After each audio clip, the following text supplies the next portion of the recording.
Manikyamangalam saint Rockies church ഇടവകയിൽ നിന്ന് വരുന്നു. ഇതെന്റെ കാലാണ്, കാലിന്റെ ഫോട്ടോയാണ്.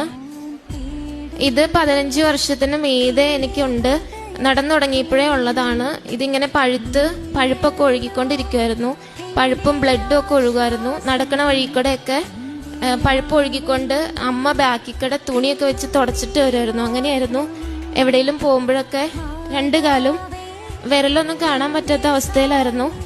ഇതിപ്പോ അത്രത്തോളം ഇല്ല, ഇതിലും ഭയാനകമായിട്ടായിരുന്നു ഉണ്ടായിരുന്നു. നല്ല രീതിയിൽ പഴുത്ത് പ്രശ്നമായിരുന്നു. രാത്രിയിലൊന്നും ഉറങ്ങാൻ പറ്റില്ലായിരുന്നു. ഉറുമ്പൊക്കെ വന്ന് പൊതിഞ്ഞിരിക്കുമായിരുന്നു. 15 മിനിറ്റ് കൂടി ഞാൻ എഴുന്നേറ്റ് ഉറുമ്പിനെയൊക്കെ തോട്ടിക്കളയുമായിരുന്നു. ഇത് ഒരുപാട് കൂടുതലാവുന്നത് ഈ കഴിഞ്ഞ ജൂൺ 16-ാം തീയതിയാണ്. അന്നാണ് ഞാനിവിടെ ആദ്യമായിട്ട് ഉടമ്പടി എടുക്കുന്നത്. ഉടമ്പടി വസ്തുക്കളും ഉപ്പും എല്ലാം 3 നേരം ഉപയോഗിക്കുമായിരുന്നു.